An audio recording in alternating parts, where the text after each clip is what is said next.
Bonjour ou bonsoir à tous, tout dépend de l'heure à laquelle vous allez nous suivre et bienvenue à vous à cette session spéciale avec le pasteur Hélène Goy. Bonjour pasteur Hélène. Bonjour Sarah. Comment vous allez maman? Très bien. Vous êtes très belle. Oh, quel compliment, merci beaucoup. Je suis sûre qu'en commentaire, beaucoup de gens vont réagir, c'est vrai. Likez, likez, likez. En tout cas, nous sommes très heureuses maman de vous avoir aujourd'hui. Le plaisir est partagé. Et je ne sais pas si je dois dire heureusement pour vous, malheureusement, mais nous commençons très fort avec une lourde responsabilité pour vous. C'est que plusieurs personnes, quand on vous voit, on voit le pasteur Hélène Goy, la prédicatrice, la maman. Ici, au Centre évangélique La Résurrection, c'est la maman. Mais la lourde responsabilité, c'est que vous pouvez, si vous pouvez aujourd'hui nous parler un peu plus de vous. Votre parcours, justement. Eh bien, merci. Lourde responsabilité, effectivement, comme vous le dites. Sinon, je suis Hélène Goy, mais née Hélène Chitwala Mukuna. Ok. Mukuna, le nom de mon père, et c'est Abou Kumba, le nom de ma mère. Alors, une certaine année, c'est pas trop un secret, apparemment. Beaucoup de gens connaissent mon âge, mais j'ai plus de 50 ans. Ok. Et j'ai grandi dans une famille équilibrée, vivant avec beaucoup d'amour de mes parents. J'avais un père, je peux dire, c'était un papa, le genre de père que tout le monde aimerait avoir. Après, c'est sûr, une mère assez sévère et très demandante, mais je crois que sa sévérité nous a beaucoup aidés, nous a façonnés. Et voilà, alors j'ai grandi dans ce contexte-là, j'ai fait mes études maternelles, primaires, secondaires, normalement. Et après cela, je rêvais d'être médecin. Et pour cela, je suis allée à l'époque dans une université. Mais la première année n'a pas été bonne pour moi. Et c'est ainsi que je devais changer d'université pour aller continuer avec mes études. Et c'est entre-temps, alors que je faisais ces démarches-là, que j'ai rencontré mon époux, que je salue bien sûr, le révérend Dominique Ngoy. Et nous nous sommes mariés. Et voilà, je suis devenue maman pasteur. Et puis, on a commencé le chemin ensemble.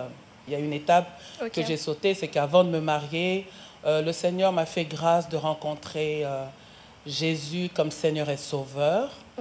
Et j'ai donné ma vie à Jésus et nous avons évolué avec le Seigneur.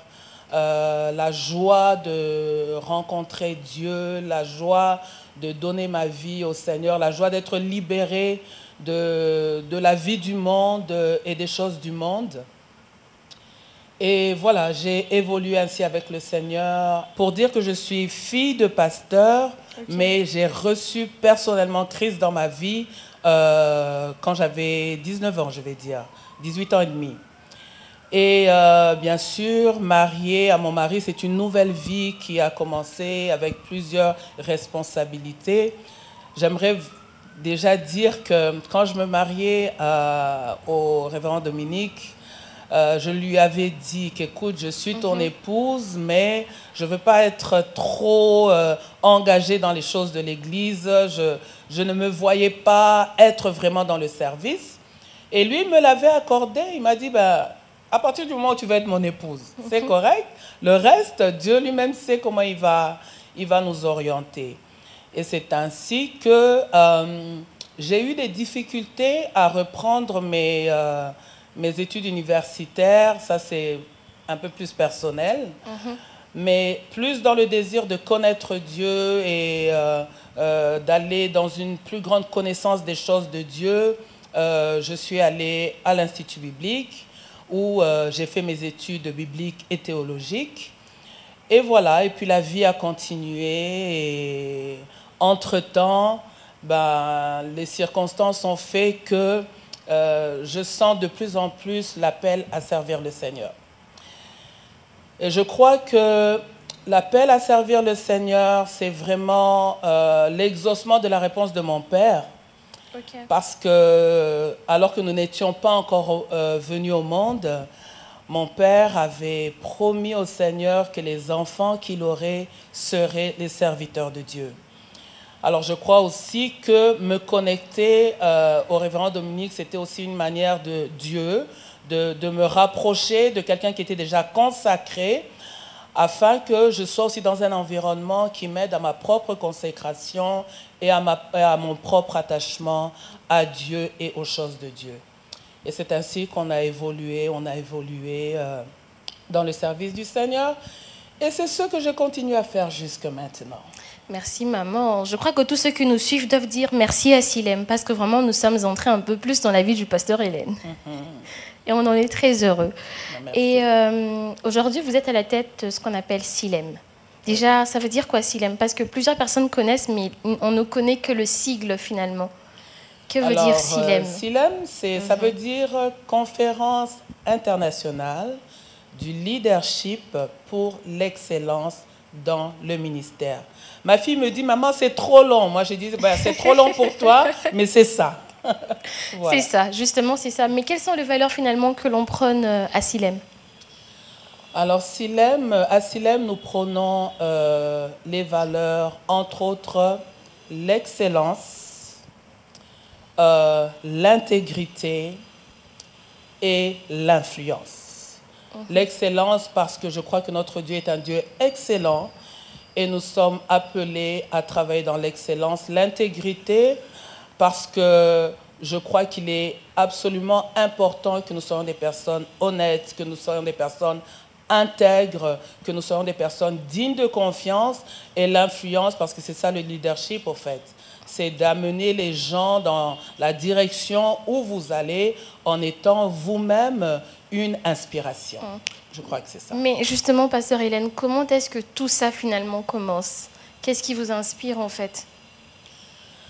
Alors, c'est sûr qu'il y a une longue histoire parce que ça fait plus de 20 ans maintenant. Okay. À l'époque, ce qui s'est passé, c'est que mon mari, étant pasteur, avait désiré avoir un temps de communion fraternelle avec ses collègues pasteurs, beaucoup plus de la commune dans laquelle nous évoluons, la commune de Lemba, mais il y en avait aussi qui étaient venus d'autres communes, bref, de la ville de Kinshasa.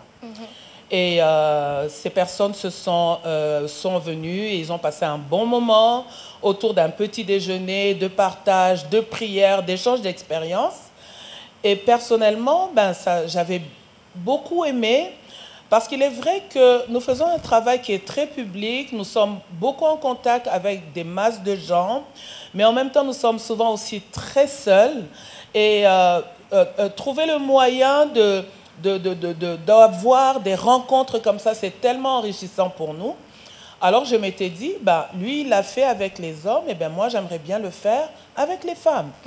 Et c'est comme ça que l'année d'après, ou alors 2 ans après, non, je crois l'année d'après, j'ai lancé ce qu'on a appelé pendant plusieurs années le petit déjeuner de communion, dans lequel nous avons évolué pendant plusieurs années.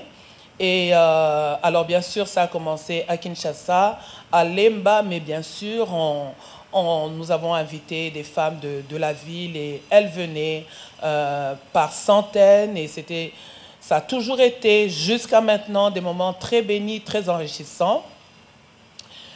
Et après, on s'est déplacé, on est même allé à l'intérieur du pays, on s'est retrouvé dans le Bas-Congo, on s'est retrouvé à Lubumbashi.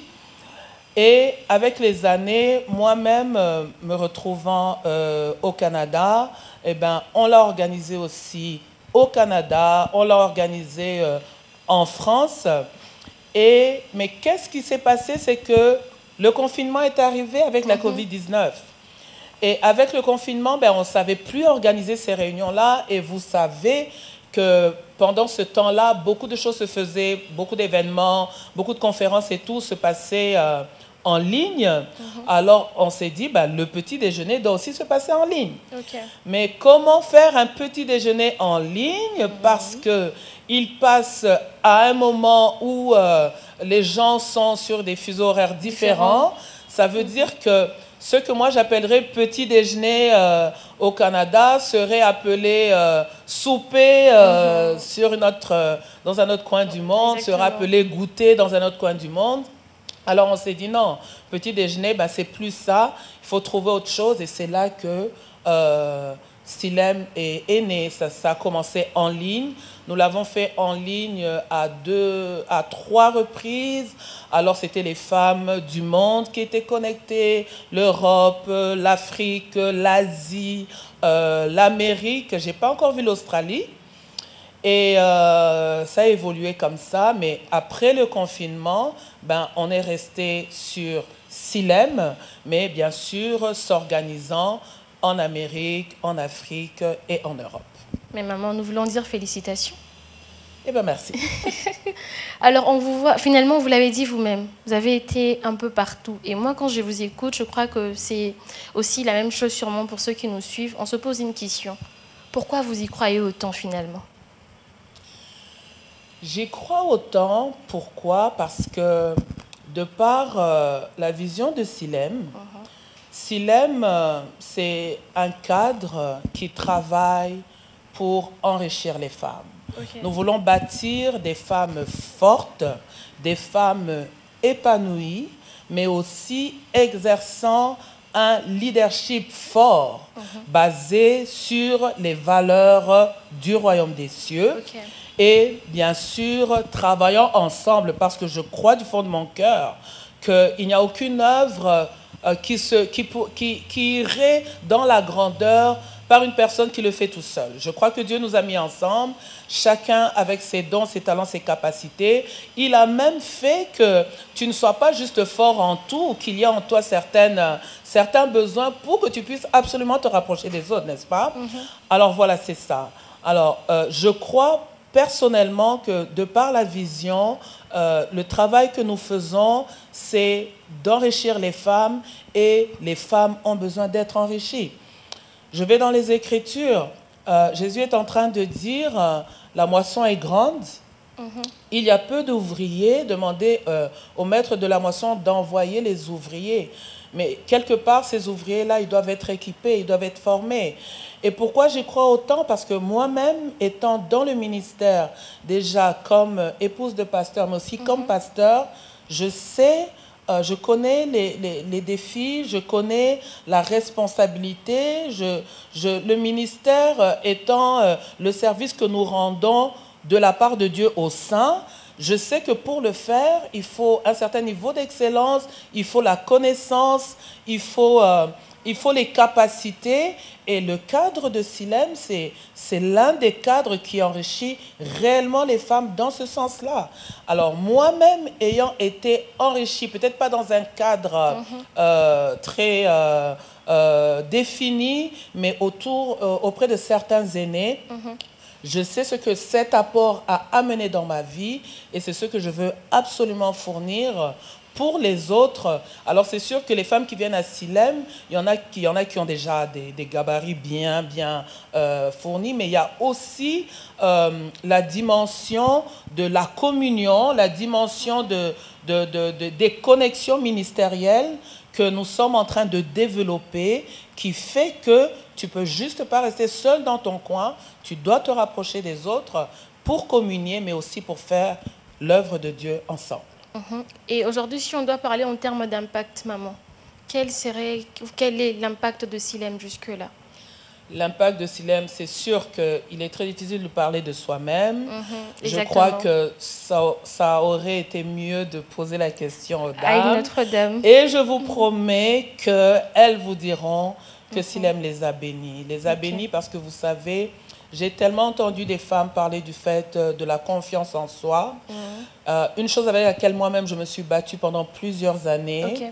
Et alors, tu vas entendre des femmes qui te disent, je ne croyais pas en moi, peut-être que les gens aussi m'ont amené à ne pas croire en moi-même, mais en venant à Silem, en voyant ce que les autres font et tout, je suis motivée. J'ai entendu des femmes dire que les thèmes de l'année, dans ce qu'elles font dans leur église, elles les prennent à Silem. Quand elles viennent à Silem, comment je vais dire, elles sont motivées, elles sont inspirées. Et il y en a qui vont juste te dire, ben, écoute, la prédication de Silem que nous avons à Silem, eh ben, je la fais en 3-4 prédications chez moi. Mais pas seulement ça, il y a cet aspect de travailler dans l'excellence. Je pense que c'est une chose sur laquelle moi-même je me bats, et beaucoup sont inspirés pour dire qu'il y a beaucoup de petits déjeuners qui se font aussi dans les ministères, dans les églises à gauche, à droite. Je crois que l'inspiration est venue de là, mais aussi, l'année passée, par exemple, nous avions eu un thème où nous parlions aux femmes de travailler afin de prospérer à tous égards. Et nous avons beaucoup parlé autour de l'entrepreneuriat. Pourquoi? Parce que je me rends compte que les femmes de pasteurs, en tout cas dans l'environnement dans lequel nous évoluons, ont beaucoup de problèmes financiers. Et j'ai vu on va dire des petites entreprises naître à Silem qui font leur travail jusque maintenant, qui commencent à gagner aussi de l'argent. Jusque maintenant, tout ça est né à Silem. Et je ne peux que bénir le Seigneur. Et nous bénissons Dieu pour Silem. Et donc, maman, pour une vision si grande, on sait qu'elle ne fait sûrement pas exemple de défis. Quels sont finalement les défis que vous avez rencontrés tout au long de ce parcours? Mais surtout, comment est-ce que vous les avez surmontés? Alors, les défis sont plusieurs. C'est sûr que il y a déjà les défis de l'acceptation des autres, parce que il y aura toujours des gens qui ne vous acceptent pas, et dans le fait de ne pas vous accepter, ben, ils veulent influencer les autres. Tu vas entendre quelqu'un qui va juste te dire ah, tu vas où? Tu vas à Silem, qu'est-ce que tu vas faire là-bas? Parce que nous offrons aussi un petit déjeuner gratuit à Silem, Silem que nous avons eu depuis toutes ces années. Alors tu vas entendre quelqu'un dire, tu vas là-bas pour prendre un petit déjeuner, chez toi tu n'as pas de thé. Vous comprenez? Un peu bas dans la compréhension, mais c'est quand même des choses que nous vivons. Mais aussi, il y a des défis d'ordre financier, parce que c'est sûr que c'est des grandes organisations qui exigent un budget assez important. Mais je bénis Dieu, parce que je crois aussi que lorsque Dieu donne la vision, il donne la provision. Et il nous a aidés pendant toutes ces années. Et d'autres défis, on va dire peut-être les défis dans le fait que toujours liés à la provision, on aimerait peut-être avoir d'autres intervenants qui viendraient d'autres cieux, mais on est des fois peut-être limité. Alors je pense que c'est beaucoup plus ce genre de défi-là. Mais comment vous le surmontez, maman? Eh bien, comment on le surmonte? Déjà, vous savez, en regardant juste la vie de Jésus et puis en allant avec la vie des apôtres, vous vous rendez compte que l'œuvre de Dieu ne se fait pas dans la facilité. Alors, je comprends tout simplement que toutes ces oppositions, qu'elles soient humaines, et même tous ces besoins financiers, c'est parmi les éléments qui nous poussent aussi à mettre en action notre foi pour voir Dieu agir. Mais après, quand c'est des oppositions du genre, ce sont des personnes qui s'attaquent à toi, écoutez, moi je suis plus dans la logique du garder silence. Et je laisse toujours aux gens le temps d'accepter, de ne pas accepter, de finalement découvrir. Et puis, et je me dis toujours que je bénis ceux qui peuvent recevoir de moi. Après, les autres, s'ils pensent qu'ils ne peuvent pas recevoir de moi, c'est leur liberté aussi. Exactement. Mais je pense que c'est ça. Exactement. Mais il y en a quand même qui sont appelés au ministère, mais qui hésitent encore à participer aux éditions Silem. quel est le message que vous pouvez les adresser à cette catégorie de femmes? Bon, déjà, il faut dire que Silem, dans la forme qu'elle a eue comme petit déjeuner et Silem jusque maintenant, nous invitons, nous recevons les femmes qui sont déjà dans le ministère, pas celles qui hésitent. Ok. Alors les femmes qui sont dans le ministère, qui sont pasteurs, docteurs, évangélistes, prophètes et apôtres, nous les recevons, mais aussi les épouses de ministres. Alors, en cela, il n'y a pas beaucoup d'hésitation, mais c'est sûr que parmi peut-être les épouses, il y en a qui ont peut-être un appel, mais qui hésitent. Et justement, nous sommes là, bien sûr, pour les encourager, pour les fortifier. Et j'avoue que beaucoup se sont levés et servent le Seigneur avec beaucoup de joie et ont aussi un impact dans ce qu'elles sont en train de faire. Très bien. Et maman, justement, pour parler un tout petit peu ministère de femmes, est-ce que vous pensez, qu'est-ce que vous pensez qu'il manque finalement? Qui manque les besoins actuels dans les ministères de femmes.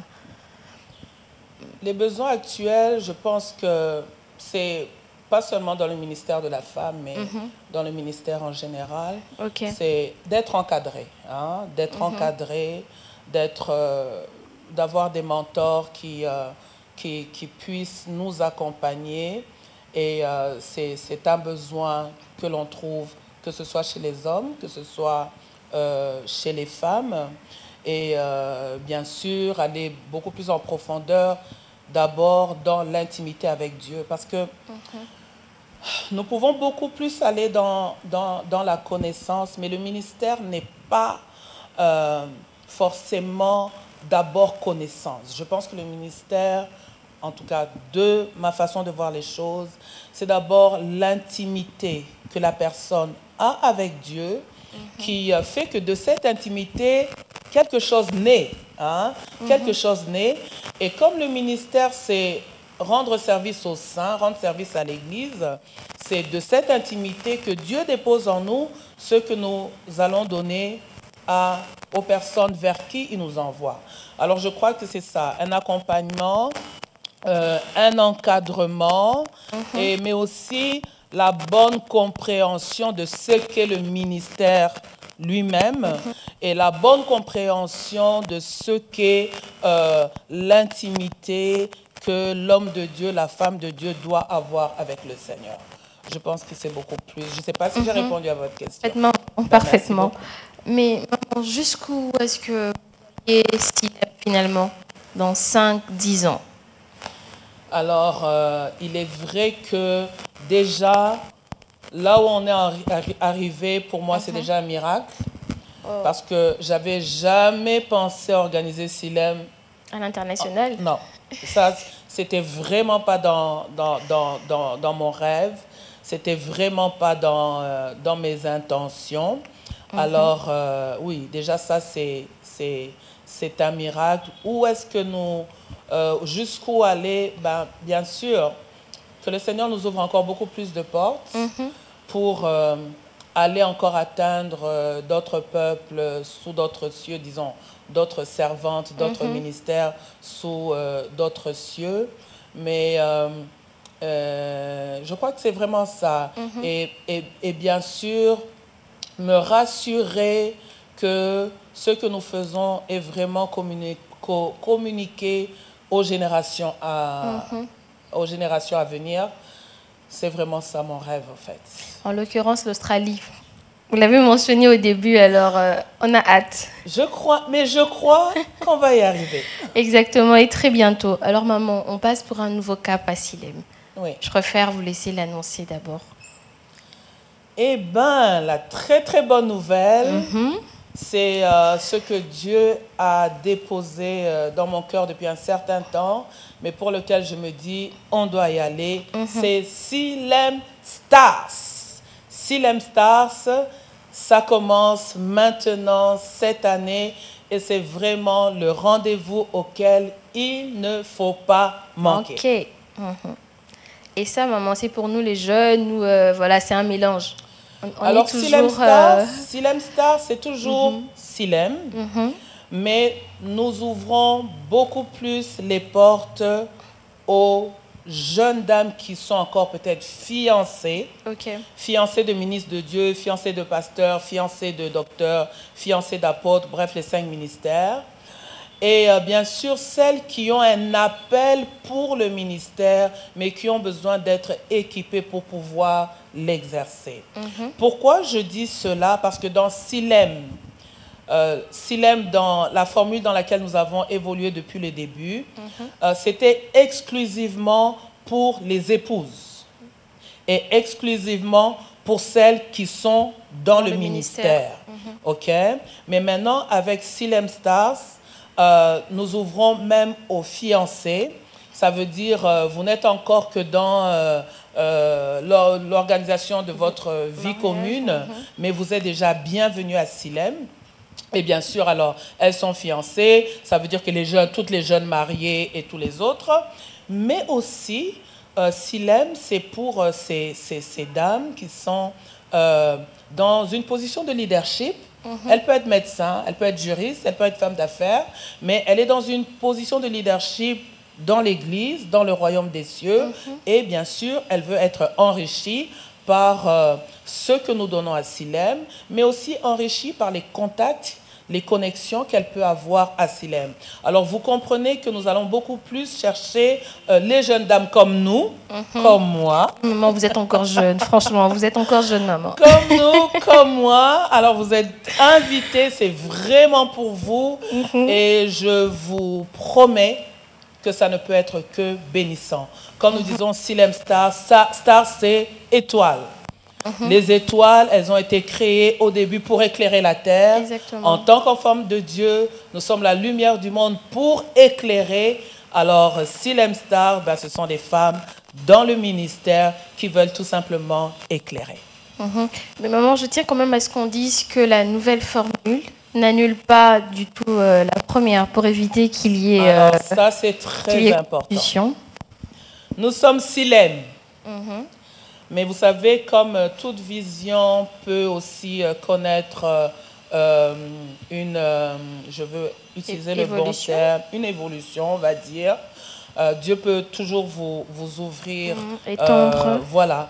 Alors, il se fait que nous sommes toujours Silem, mais maintenant, dans Silem, nous aurons Silem Stars, qui va beaucoup plus chercher la jeunesse, et je disais comme nous. Exactement. Mais nous avons aussi Silem Wisdom.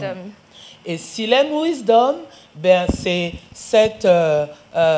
ce Silem que nous avons à Kinshasa tous les mois de janvier. Nous l'avons à Montréal, au Canada, le mois de mai de façon générale. Nous l'avons en Europe, à Paris, le mois octobre-novembre de façon générale. Alors, Silem Wisdom, c'est toutes ces femmes qui sont déjà dans la chose. Elles sont beaucoup plus matures et elles continuent, bien sûr, à apprendre, à partager leur expérience. Alors, nous avons ces deux branches-là, mais nous sommes tous Silem. Mais nous avons une date spéciale, maman, pour notre nouveau cap. Oui. Justement, c'est le samedi 15 novembre. 15 novembre. 15 novembre, nous serons au Pullman. Nous serons à Fleuve Congo Hotel. Nous serons à Fleuve Congo Hotel. Ça va être le 15 novembre, c'est un samedi. Ça va couvrir pratiquement toute la journée, je me dis 8h30 par là, jusqu'à 15h, 16h même. Mais l'ambiance sera telle que personne ne voudra partir. Alors je me demande si on ne va pas aller beaucoup plus tard, mais considérant que nous sommes des femmes dans le ministère, des femmes d'église, nous avons nos cultes le dimanche, Exactement. Il y a des gens qui ont des mariages. Nous aurons un temps, nous allons terminer, mais c'est déjà pour ce 15 novembre au Congo Hôtel Fleuve Congo et pour des moments très, très bénissants. Merci beaucoup, maman. Nous sommes déjà en train d'arriver à la fin. Je voudrais savoir si vous avez un mot à adresser à toutes ces personnes qui nous ont suivis aujourd'hui. Alors, le mot à adresser, bien sûr, pour les femmes dans le ministère, c'est que à Silem, nous disons, nous sommes ensemble pour le royaume des cieux. Je crois personnellement au fait que les personnes se mettent ensemble pour avoir des meilleurs résultats dans ce que nous faisons. Mais bien sûr, j'encourage aussi à toutes les personnes, n'importe quel domaine dans lequel vous êtes. Et en tant qu'enfants de Dieu, mettez-vous ensemble, travaillons pour l'avancement du royaume des cieux. Et ce que j'aimerais dire, c'est que Dieu attend beaucoup de nous. Dieu nous fait confiance pour que nous ayons pas seulement un impact dans les 4 murs de nos églises, mais que nous ayons un réel impact dans la société. Alors, il est temps de réfléchir.